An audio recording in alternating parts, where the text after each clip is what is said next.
Welcome to the Self Care Sanctuary. This is Sharron Terry, your licensed professional counselor, and I am your host for today.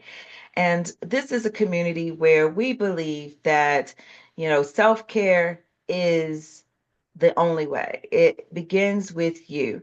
This is a loving and caring environment or community where it is safe to just sit back, listen, take in what you can take in, and apply it to your life. If it's something that you feel will help someone else, feel free to share it because sharing is caring. And today I'm so excited about today's episode. It's about keeping it simple, self care in the simplest manners. Sometimes we think it's so hard to find ways to work in self-care. I'm too busy. I was just speaking with a client earlier today. I said, "What have you done for your self-care this week? Anything?" No. It's like because she's in the middle trying to get ready for prom season and graduation. But it's so easy for us to, just get caught up in our daily living. But today's guest is a self-care strategist. Help me welcome Rita K. Garnto. She's also a speaker and author dedicated to helping busy people like you to simplify their lives and reduce stress. With almost 40 years of healthcare experience, plus her own journey through life's challenges, she has developed practical, no nonsense self care solutions that fit into even the busiest schedules. Known for her relatable humor and genuine approach, Rita inspires others to embrace small, consistent changes for lasting well being. When not sharing her self care wisdom, she enjoys working out, spending time in her yard, and finding joy in life's simple moments. And I love that. Help me, family. Welcome, Rita. Welcome to the Self Care Sanctuary, Rita. I'm so happy to Thank you. have you here. Thank you so much, Sharon. I'm really happy to be here. Thank you. So, one of the things that I love about your strategies that we'll get into is the fact that, you've found ways to incorporate these self-care strategies to make it simple. So, like the name of this episode, Self-Care Made Easy. And just from our brief interactions, I love the way that you've, said, okay, well, why are you doing this? You can do that. So it's almost like we're multitasking, so to speak. So tell us before we get into some of those strategies, when did you start doing self-care? And at the time, did you realize you were doing self-care? So I started back in my teenage years. I used to be told that I was moody but cute, in that time when you're 15, 16 and your hormones and you like don't know, what you're doing and which boy do you have the latest crush on.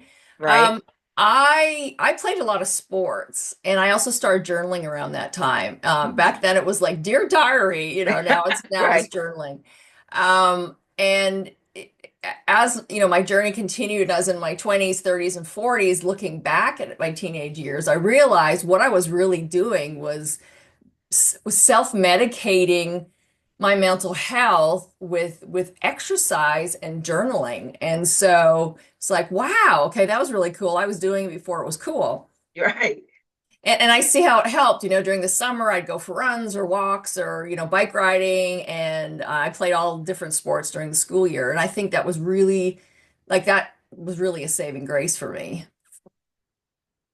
And how insightful, right? And intuitive as a teenager, you were able to figure out that, hey, this is something that could help me. And at that age, that's not typically when teenagers are, you know, even thinking about their mental health or is like you said, if I'm moody or I'm not, right? And it is all it's all about me at that time. And so, but how did you come to define your self-care? Like, what does self-care mean to you? Well, my definition is any intentional action that you take to take care of your mental, emotional, physical, or spiritual health. So really, I think, Sharon, we could probably spend the next hour talking about all these different self-care things. But, in my journey, I've come to realize like what we think of self-care is really more traditional self-care. And what I mean by that is you have to change your shoes or your clothes. You typically have to drive somewhere. It costs you money to participate and there you need to block it out in your calendar. And so you can be anything from yoga classes to massage to manis pedis to gym classes to workouts to what else have we got? Hikes in the mountain. You know, like we can. There's lots. There's. What do you like to do for self-care? I like to do all the things except Yeah. But except exercise. No, seriously, one of my favorite things to do is to go walking. I found that that is one of the best things for me to really relieve stress. And of course, when I say all the things, I mean, I do like going to get the mani and the petties. And I do like, every now and then going shopping. And what I found here lately is that gardening is one of the most, oh my gosh, it's so peaceful, so grounding. And I used to plant, flowers all the time, but it's different when you're, planting vegetables and there's so many life lessons that you can learn from gardening as well. Like be patient, trust the process. I, And I like to call it gardening. I do. I plant flowers and I weed a lot and I call it playing in the dirt. So right. like playing in the dirt grounds me and usually, sometimes I have my favorite playlist on. So I'm Hmm. in my own little world or I'm listening to the birds and the dogs play and all that stuff. That's awesome. That's awesome. Yeah. So with a traditional self-care, so let me ask you, when you have planned a mani-pedi or a massage and you're gonna go to this yoga class or exercise class and you get really busy and you're tired, what is the first thing you're gonna drop out of your schedule? Right. Those things. Your self-care, right? Because it's like, Yes. oh, I don't feel like it. I don't really feel like doing it. So, about 16 years ago, my husband and I, we became parents. We adopted two toddlers, two little girls, our daughters. They were almost 2 and 4. And so, I already thought I was busy running a thriving massage therapy business, but then you become a mom of two toddlers. Mhm. Um, so that was really when like I had no time to myself and I really had to figure it out. Right. So, after a very stressful time and talking to my doctor, one question he asked me really stuck with me. It's like, what changes are you going to make? And I'm like, what changes? Yeah, I don't have control over my life. But then the more I thought of it, I started adding like stretching. Like I would do a runner stretch, put my foot up on the counter. And I mentioned that to you when we met last week while I'm brushing my teeth. So, um, it is multitasking to some degree. I don't always agree in too much multitasking, but in that case, I've got my foot up on the counter. I'm stretching out my hip flexors while I'm brushing my teeth. And so why is that particularly was that important to me is in my early 20s, I had back surgery. I'd herniated a disc in my lower back already, like I was 24, 25. And so I have chronic back pain. Well, if your hip flexors get too tight, which are the muscles on the front, it puts strain on your lower back. So when I noticed when I would stretch while I'm brushing my teeth, when I was done, I had less pain. Wow. And so all of a sudden, this simple self-care of just stretching my hip flexors gave me a sense of control. Like, and anybody who's ever had chronic pain knows it's hard. It's really hard, and it really pulls you down. And all of a sudden, it's like, oh, my back doesn't hurt as bad now. We'll have a little control over that. And then mom was happier. And then mom left her crabby pants in the closet more often. And Right. then kids and my husband and my friends and family benefited. So, making just like one small change like that. So that's just one very small example of simple self-care. But Mhm. that's how it all sort of bloomed and was birthed. Yeah, I mean, that's wonderful because, I say multitasking, but you're standing there brushing your teeth. So why not just throw your leg up on the counter? You're still standing there.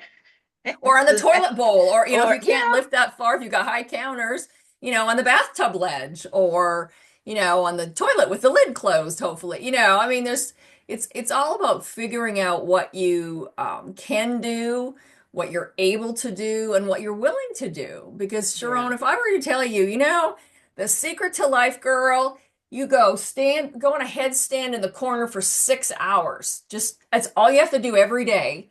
And the money will come to you, happiness will come to you. Well, that's great, but if you hate standing on your head, that's not the perfect thing, right? No. So what I really try to emphasize is that like your simple self-care, what you find that you're going to do, it may not be what works for me, but it's up to you to decide it works for you and up to me to decide what works for me. So, there's lots of options, right? So it's just finding what fits into my life and what am I willing to do. Yeah, that's so true. For me, if I have to start off with small things because, like you said, we do get busy. So one of the things that was so easy for me to fit in is just stretching before I even get out of the bed, right? Just Yes. like a Love cat or that. a dog, as soon as they wake up, there's this stretching out of the arms and they twist and they turn and they have their legs, and that's one of the ways before I even get up is a great way for me to even for my posture because I'm aging and I found myself starting You to too? you know there's that Yeah. and just getting out of the bed was, I would feel stiff and, my feet would hurt just one as soon as they got on the floor. So I found that just by, turning my feet around, stretching my arms, that helped so much to really get my day started. And that didn't cost me anything. It only takes about 5 minutes, 10 minutes at the most, and you can pull your knees up to your chest, all I of love that that. right there before you even get up out of the bed, and you've done Absolutely. something to take care of yourself. That, and I'm so glad you said that because we can all start our day with that. I call it a knee hug, where you bring your knees up to your chest, which really kind of wakes up your lower back. Yes. Most Americans, probably everybody in the world, I think it's one of the top uh, sort of chronic issues is lower back problems, pain. And then taking it a step further is getting out of bed. What I call getting out of bed the right way is that you actually roll over onto your side and then you push yourself up to a sitting position. Now, if you have problems with blood pressure, then you could sit here for a moment before you get your feet underneath you and lift yourself out of the bed. And then also, I'm glad you said about the feet because one of my workshops I do is simple movement. I take a spiky ball, or you can do this with a tennis ball. You Hmm. can just, while you're sitting, roll it underneath your foot. And what you're doing is waking up all the nerve endings and you increases proprioception and, helps with the pain and also helps your brain and your feet to talk. So your feet work more properly. And yeah, so those are all great examples.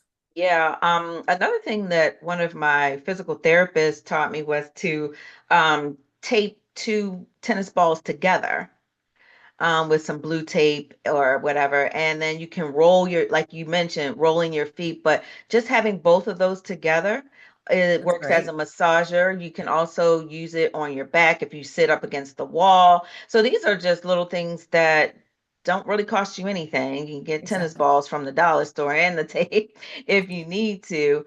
But you mentioned like how you would, get up out of the bed, and quite honestly, I didn't have a choice. That's just how it evolved. I have to take a minute to swing myself over, but it really does help to really steady yourself, not to get up too soon, because sometimes you can feel a little lightheaded if you jump up too fast. Absolutely. So we're talking about simple self-care.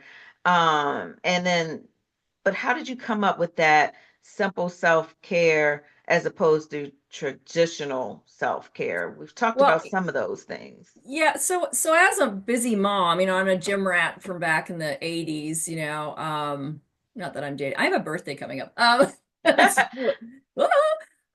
So I had to figure out um how I could so the way now what I define let me just say this. So the way I define simple self-care is any intentional self-care action you take that can slide into your day. It's not complex, it's simple, and it's really easy to do. And I call it tools in the tool belt. So, a lot of stuff we talked about already is like movement. Um, but also, for 20 years, I was a respiratory therapist, and I'm very familiar with stress because I, in the past, have not dealt well with stress at all and had difficulties with depression and anxiety and being overwhelmed and all those things. And I am a science nerd, and then having worked in the medical field, I actually did my first stress management lecture back in 1997 for Okay. the flight team I was on. It was just an amazing experience, but I ended up on antidepressants because it was such a stressful job. Oh, And I know when I first started working on the flight team, there were at least half a dozen people that were already on antidepressants.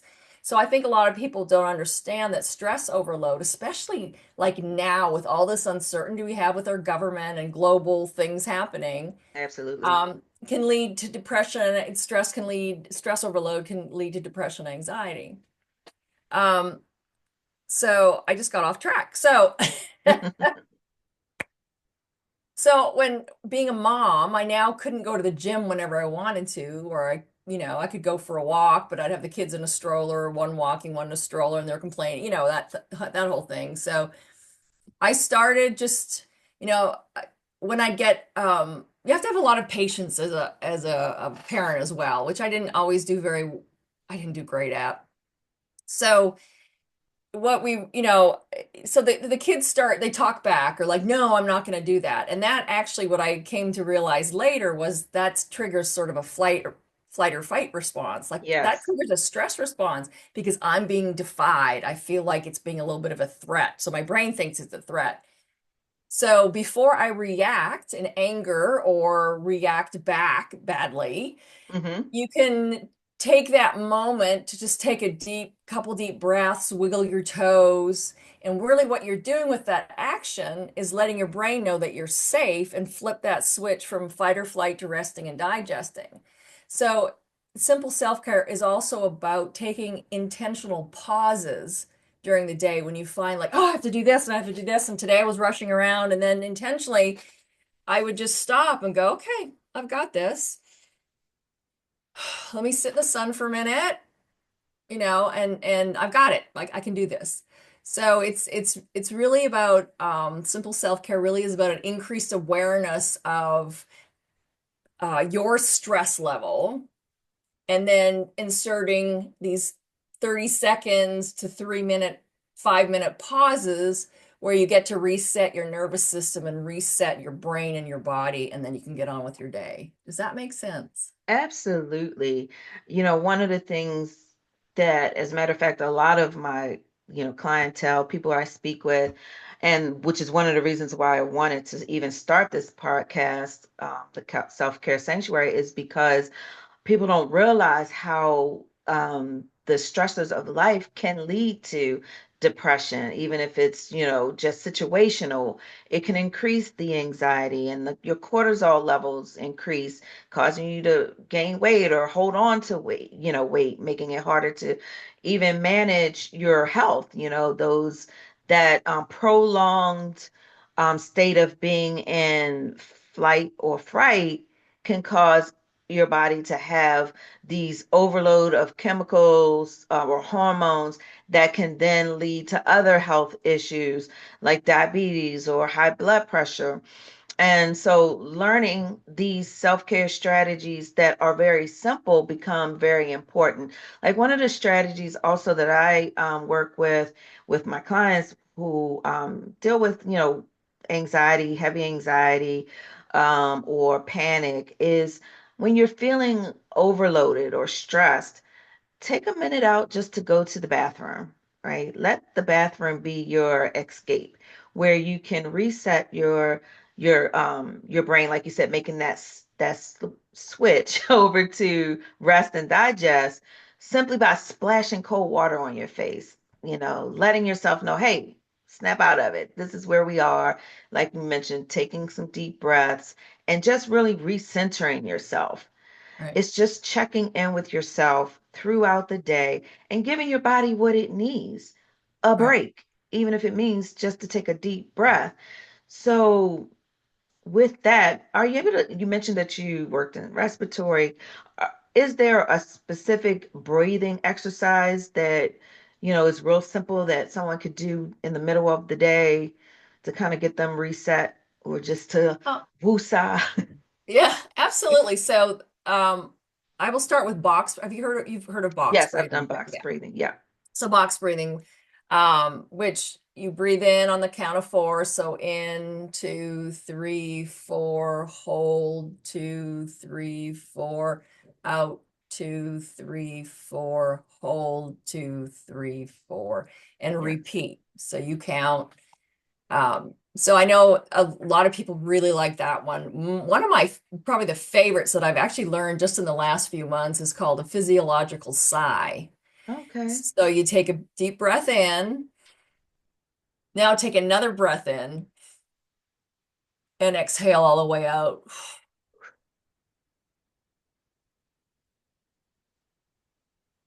I find even after one, that is so powerful. And You because can I'm a feel it open your brain. Like you can feel it open up.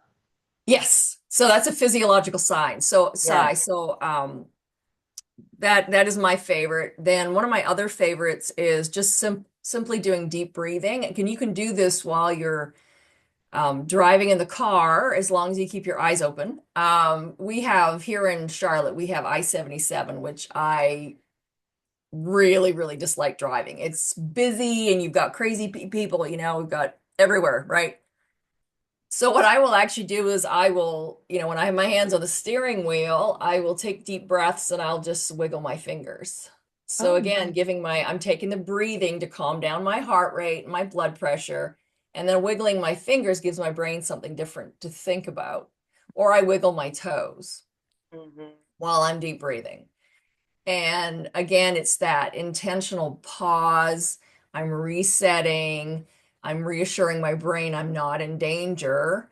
Because really, why we get all wound up is our brain thinks that we are in immediate crisis. And this Right. used to save us, millions of years ago when we lived in caves. And we've evolved, but that stress response has not evolved with us. And we humans are very good at creating a lot of psychological stressors, right? Right. So, Perceived, right, things that are perceived as danger. We have to let our brains know, no, we're okay. exactly.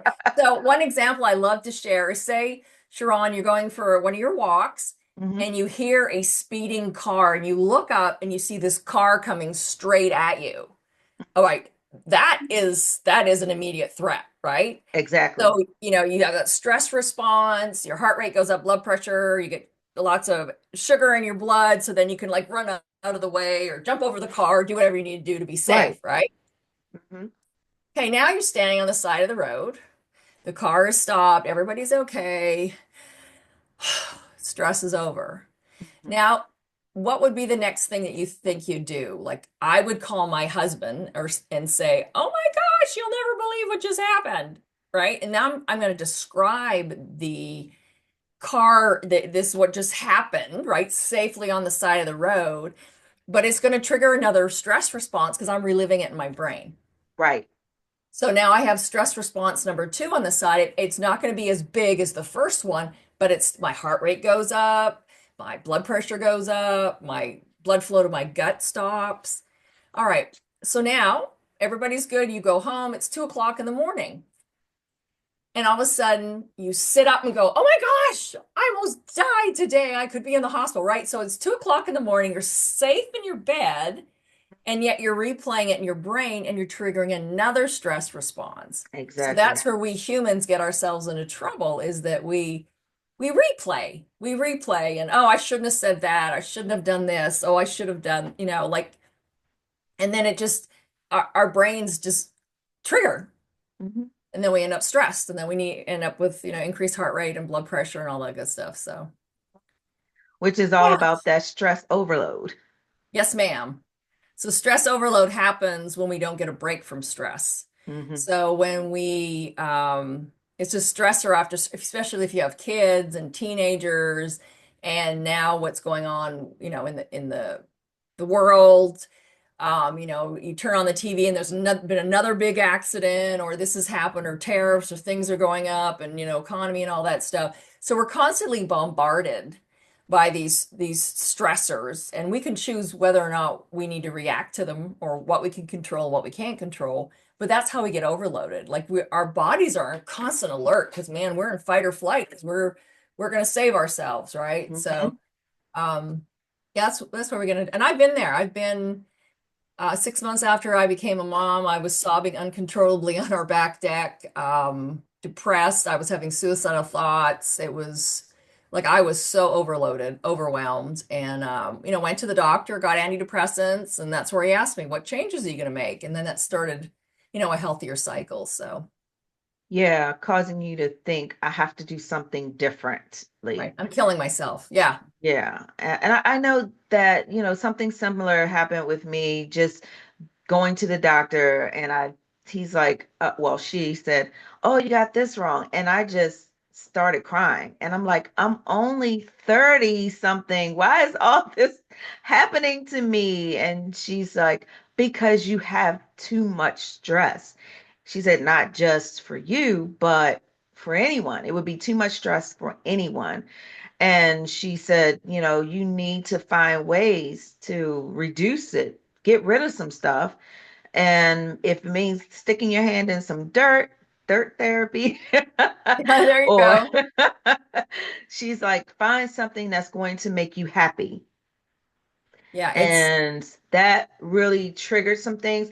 It took a while for me to really get to a place where I could fully say that I had embraced that mentality, but it did make me start thinking about what I was doing and ultimately, walking away from stressful jobs and relationships, people that I felt like were lending to my stress overload. It really causes you to, do a overview of your life.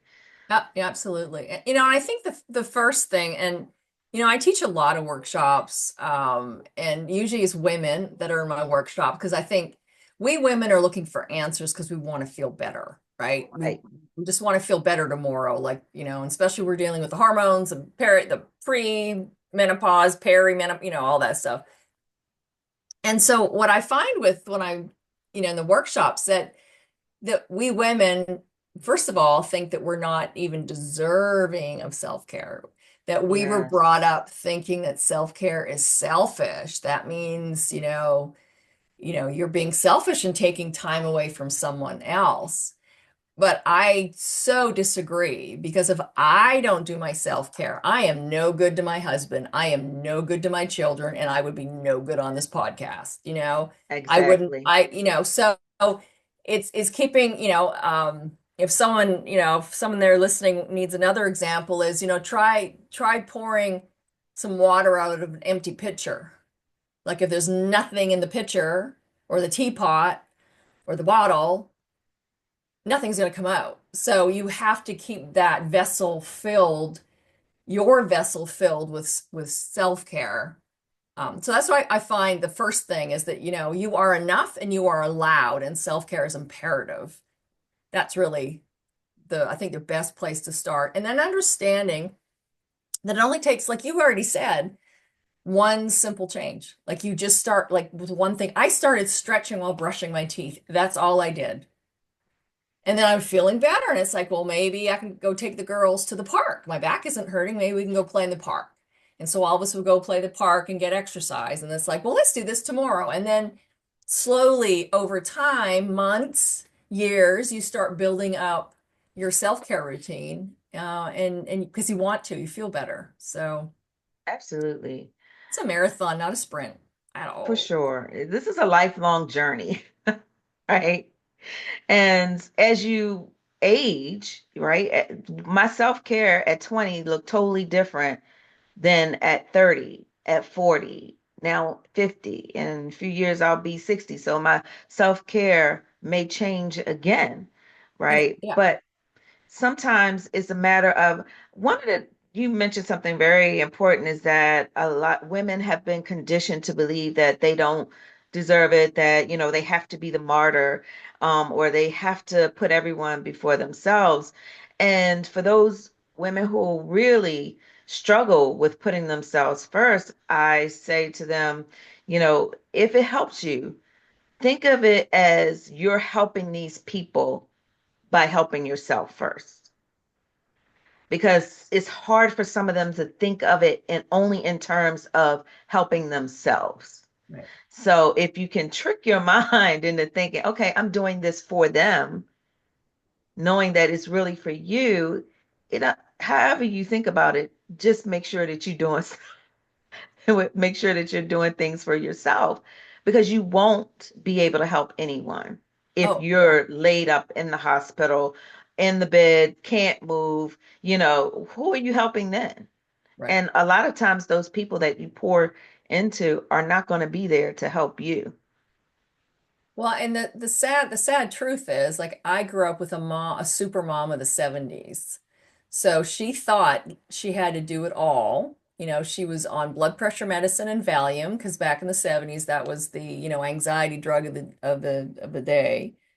Um, and my mom grew up, she was my both my parents were originally from Germany. So, my mom, tough, stoic, got to do it all. I've got this, I can do this. Well, she died at what are we at 20? She died 15 years ago of a massive heart attack. Wow. So I Sorry was, about that. thank you. I spoke to her 3 times on Thursday. We were planning a surprise birthday trip for my dad, whose health was not very good.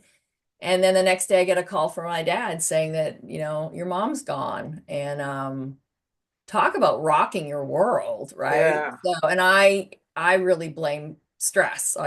She was so stress overloaded because there's so many things happening in different parts of our family at that time. And and I don't, without sounding really dramatic, but stress does kill, and It it's we're does. killing ourselves, like, so it's really, finding just one thing to start a change. If that means drinking enough water, like most of us are dehydrated, right?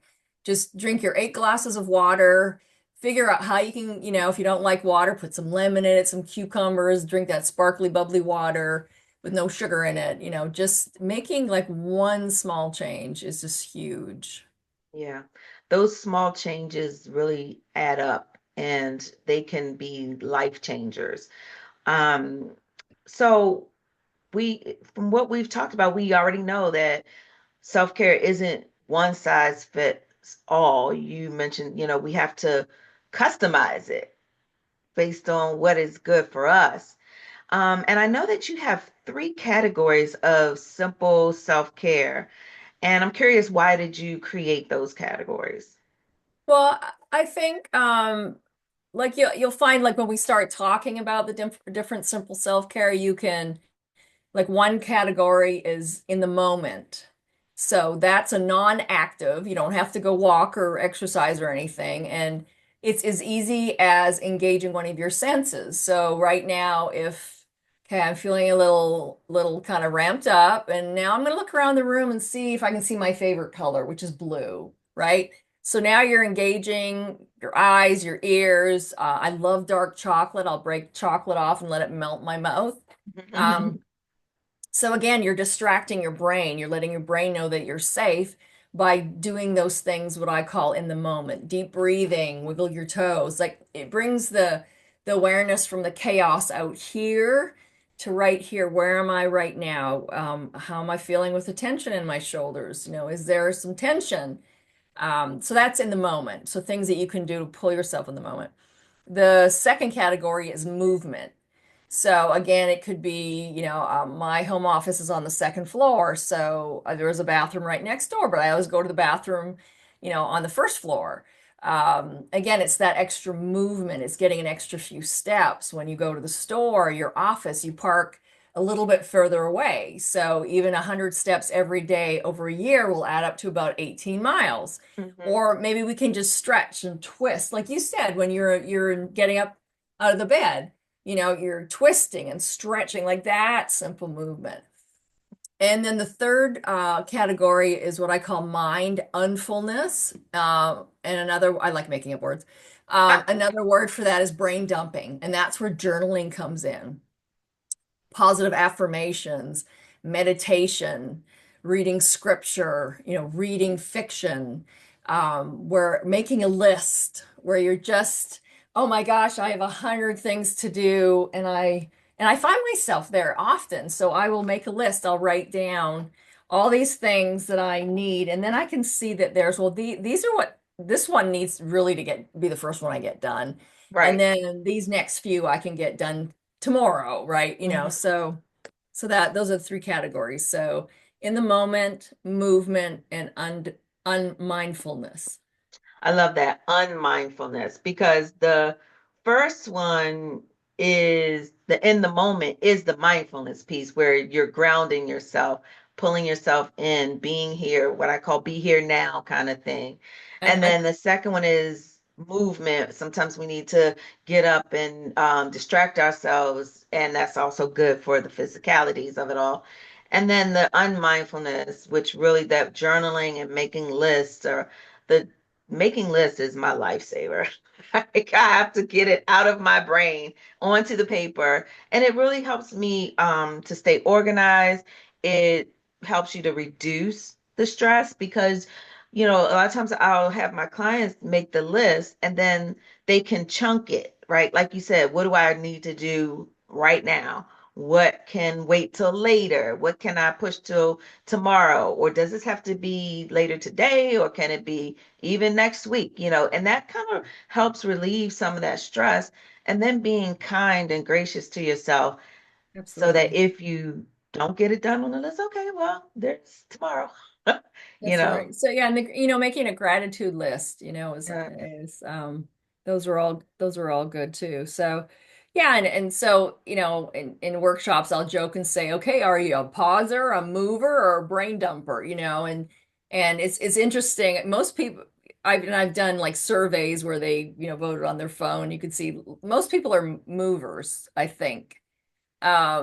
But then like sometimes I don't want to move. I just want to be here. And like when I got home this morning, I sat outside in the sunshine. That's all I did was just close my eyes, and I just felt the heat on my face, and took a few minutes, and then I was ready to move on. So it is not complicated. We women love to make things complicated. Why is that? Like why? Because we have to feel like we're martyrs. It's like if we create enough chaos and then we have to rush to the rescue, and then what does that make us? Yeah, exactly, exactly. Yeah, when I saw what my mom was doing to herself, I mean, she would rush home after dinner. She worked. I mean, before dinner, my dad was a hardwood floor layer, and she was the office manager. They had a flooring shop, which was quite successful. But as a teenager, I'd be sitting at home, and she never asked me to make dinner. Like I could have started dinner before she got home. But then she'd come flying in at 6 o'clock, and in a rush, and and we ate at 6:30. And years after that, I said, Mom, why didn't you ask me to make dinner? Like that would have been good for me because then I could have learned how to prepare meals. And she said, well, because I thought I should be able to do it all. Really, Mom? She thought she should be able to do it all. That's And it's sad. like you said, so many women do think we have to do it all. And again, it's because of the conditioning, right? That's what we were conditioned to do. Um, you know, it was traditionally men were supposed to go out, take care of the household financially, and then women were supposed to, take care of the home and the children. But then they didn't get retrained when we had to also go out and work. Right. We And were keeping the supposed, house wasn't really a job. Looking after the right, kids was not considered a job. right, Schlepping your kids everywhere. I call it being a moober, right? A mom Uber. right, Um, Uber. a moober. I was a moober. Um, so yeah, you're right. And Yeah, it's just, we just, then I don't know, we expected ourselves to work and keep the house and be a mom and be a wife yeah, so we just need to take a deep breath, I think, and slow down, all of us. And oh, by the exactly. way, no is a complete sentence. Indeed. and I like it. So I have learned to say, because I would say yes to everything. And now Mhm. well, thank you so much for that offer. Like I'll say, I just don't have time. I don't have the energy and I wouldn't do a good job for you. No, thank you. Just give it, you don't have to explain anything. You can just say no or just say, look, I just am really unable to do it. So, um, because then can you be the classroom mom and can you volunteer for this and can you volunteer for this and yeah, we can't. We can't. Our plates get too full. Yeah. So. I used to be one of those persons that said yes a lot, a whole lot, without, it was almost like you asked me a question and my answer was yes. No thought, nothing. It was just yes. And I learned over time some different ways if I didn't want to say no, just to give myself some extra time, right? So that I had to retrain people that she may actually say no, because everybody had gotten into, particularly at church, people were like, oh, ask her to do it. She'll do it. She'll do it. So a lot of people were coming to me and I became exhausted even in church. So one So of the how things Sharon, I just like how did you recognize that it was getting to be too much? Like how did you recognize that?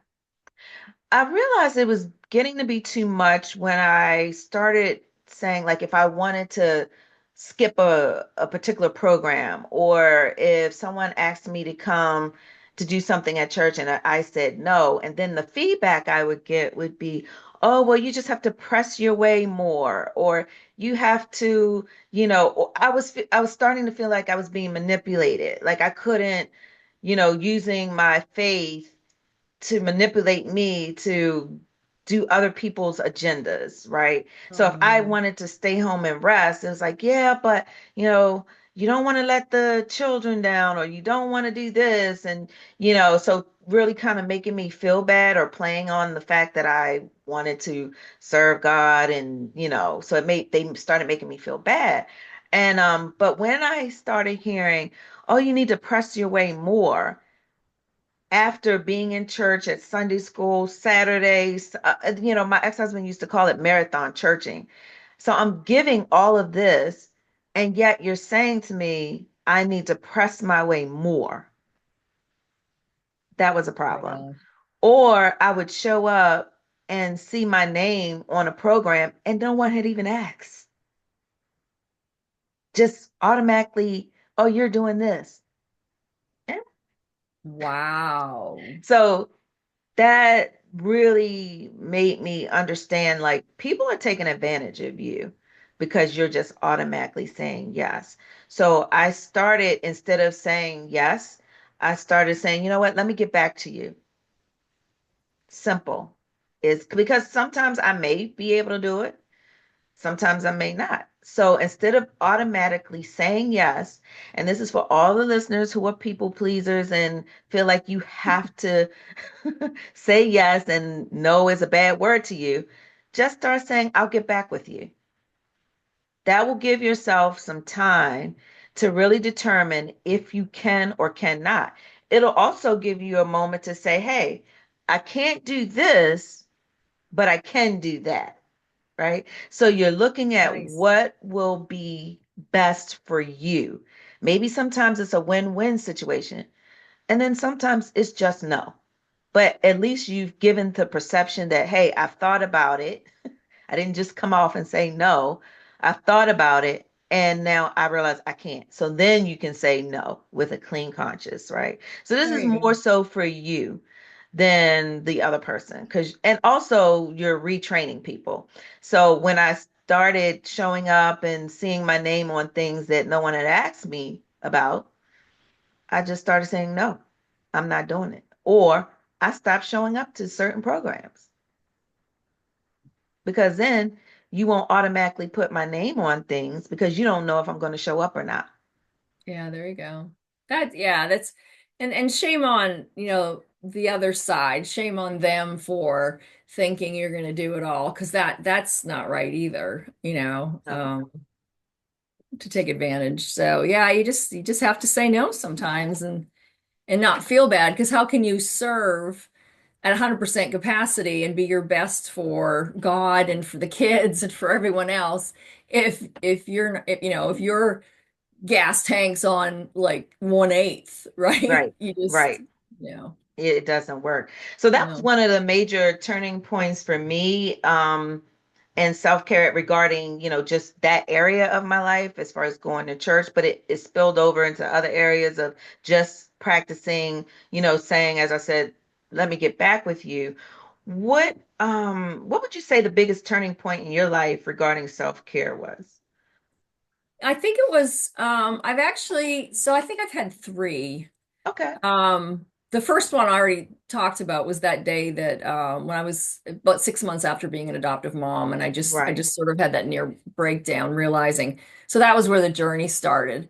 A year and a half later, my mom died, Right. leaving. My parents lived they used to live west coast of Canada, so it's 3,000 miles away. So that left my dad by himself, my 80-something dad, not in great health. So then I started going flights. So in the first year, I went to Canada. Now keep in mind, I had a 3 and a 5-year-old. I went back and forth to British Columbia 6 times. On my sixth trip, I ruptured a disc in my neck, and Oh. December of that year, I had to have a fusion, C5, 6, and 7 are fused, and I have two cadaver bones in my Mm. neck. So major neck surgery, Oh. and I was a massage therapist at the time, and I remember just sitting at home and thinking, this has got to change. Like I am literally killing myself trying to take care of my dad, my girls, my husband, my business, all these things. Like I can't do this anymore. And so that was probably the second biggest turning point was when I had that neck surgery. That's huge. It was huge. It was huge. I took 8 weeks off, closed my office for 8 weeks. Being a private, like it was my own office, so I wasn't making any money, but my clients understood, and then I had to do things differently. So, yeah, and that's a horrible place to be. Like I would, if you get an autoimmune disease or you get cancer, because again, stress overload weakens your immune system. If you're constantly in fight or flight, your immune system is not working properly. I know. I'm a Yeah, two-time survivor of cancer, so it that's can, right. Yes. you're right on So, that.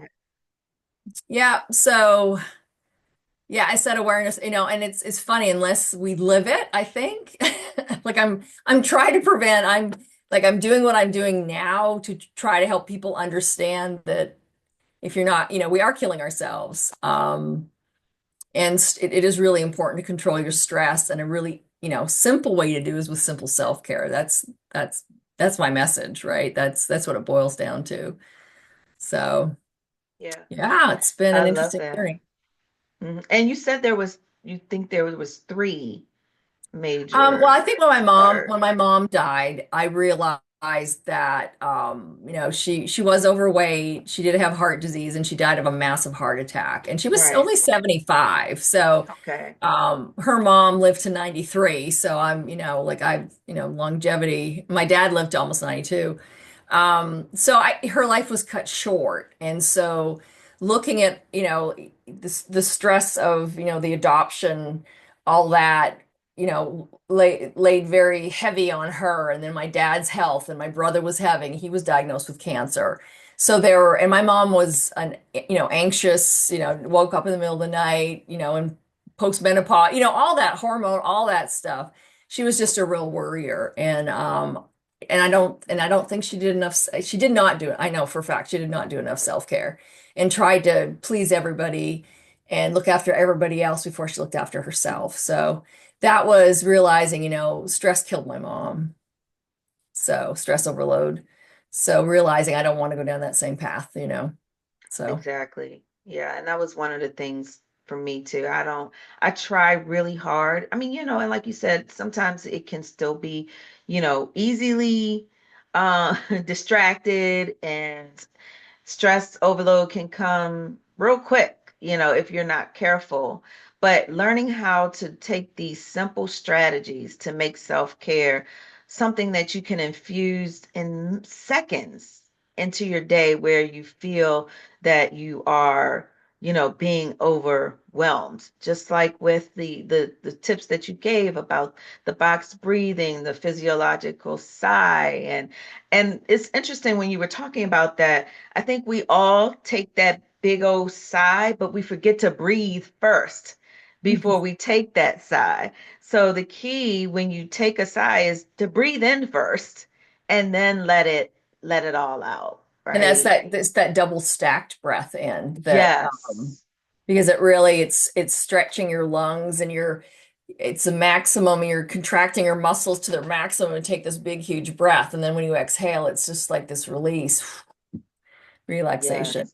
And real Yes. quick, I wanted to mention, even, I use a flaxseed neck warmer. Like I throw it in the microwave in the mornings. I've had Mm-hmm. neck surgery. I get headaches quite often. And I'm really tight in here. I still work out. I throw it in the microwave while I'm making my coffee and put it around my shoulders. I might heat it up 5 times that morning. Ice wraps around my knees. I have arthritis in my knees, but I still work out like a mad woman. And so when I come home, I put ice wraps around my knees. Like all those things are simple self-care.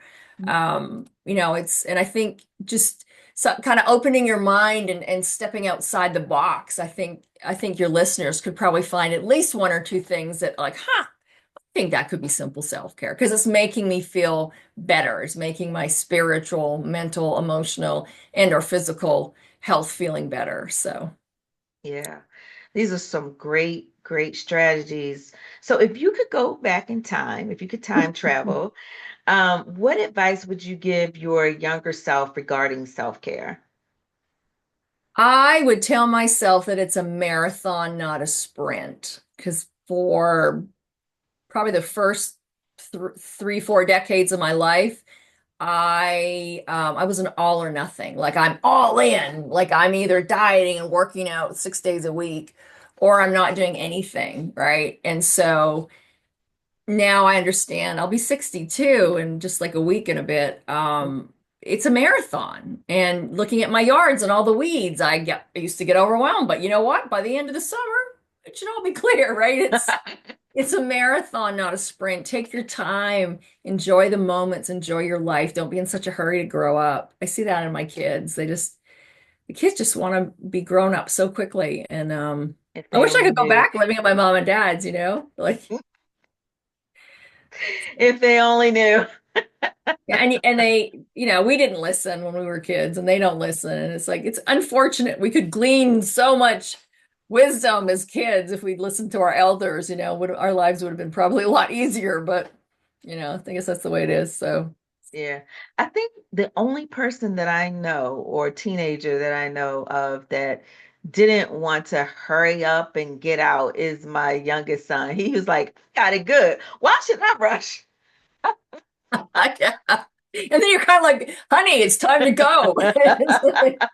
Trust me, when it was time, he was ready, but he was like, you know how those teenagers like they ready to bolt out of the house as soon as they get 18. He was not that one. And which made a lot of sense, particularly with the way that the economy is. But he's loving being on his own now, Oh, but good. he was not in a hurry. So, one of the biggest takeaways that I'm having from our conversation is, like you said, it's not a marathon. I mean, it's not a sprint, it's a marathon, right? It's a journey. Um, that's one of the major things, and that it's not just a one size fit all. Um, you know, but those are some of my major takeaways. There's many, but would you say that, or what would you say you would want if you had to say, listen, for your listeners, if they don't get anything else, what would you want them to walk away with? Wow. Just that it's self-care is not an option. Self-care is a must, is a necessity, it's imperative. If you would like to have a relatively healthy, satisfying life, because if you keep if you put everyone else first, I just you lose your joy. Like I mean, we could all look in our lives like where I've lost my joy because I was so stressed out and Yeah, that wasn't fun for anybody. But yeah, the self-care is not an option. yeah. That's Pick the one name of the thing. Start game. with one thing because we women love to say, oh, okay, starting tomorrow, no sugar. I'm only going to eat green food. I'm not drinking coffee anymore. And I'm going to do 3-hour workouts, right? That's great on day one, but by day two, you're like, oh my gosh, WTH. Like day three, It's you're my, like, forget this noise. or God forbid somebody bring your favorite snack in front of you. It's over then. I know. It's like, really, you had to bring that in. Exactly. Well, it certainly has been such a pleasure meeting with you. Just hearing this echo of, self-care not being an option is, my tagline. It really isn't. No. And so let the listeners know how they can reach out to you, if they want to schedule a workshop with you. How can they reach out to you? Probably the best way is my website is simpleselfcare.net. So simple self-care is all one word, .net. There's a contact form. You can contact me. All my information's on there. The kind of workshops that I teach are on there. I do have workshops. We'll travel. Yeah. So if you have a question, I have a text club, a free weekly text club. That information's on the homepage as well. It's easy to sign up. Yeah, and just if you want, if you enjoyed listening and I'd love to hear what you learned today. I'd love to hear what Yes. tips, that of Sharon's and mine that kind of stuck in your head. I'd love to hear them. And but that's the best way is my website. And you have a book, Simple Self-Care Saved Me. Yes, ma'am. It's They on can get some Amazon. tips from there. And Yeah, can they purchase their book on your website as well, yes, or if you just Amazon? go under the book tab, it'll link you directly to the Amazon link. Already have, and I created a set of journals last year. I've Oh, teach nice. journaling classes as well, and so I've got blank journals there that hopefully, you find inspirational and it has a touch of humor. All the titles are different, like Dear Self, oops, I did it again. Um, That probably would have been my favorite one. and yellow. The cover's yellow. Maybe Yeah. I'm going to send you one. I'm going to Thank send you one, you. Sharon. Thank you so much. Well, listen, it's a pleasure. All listeners, all of these links will be, her information will actually be in the comments under the show. Um, Thank you so much for tuning in today. Thank you, Rita. It's been, again, such a pleasure. And I just want to, as always, remind our listeners that self-care is not an option, it's necessary. And when you learn to love yourself, it really doesn't matter who doesn't. And you guys have a great one. And thank you again until the next time.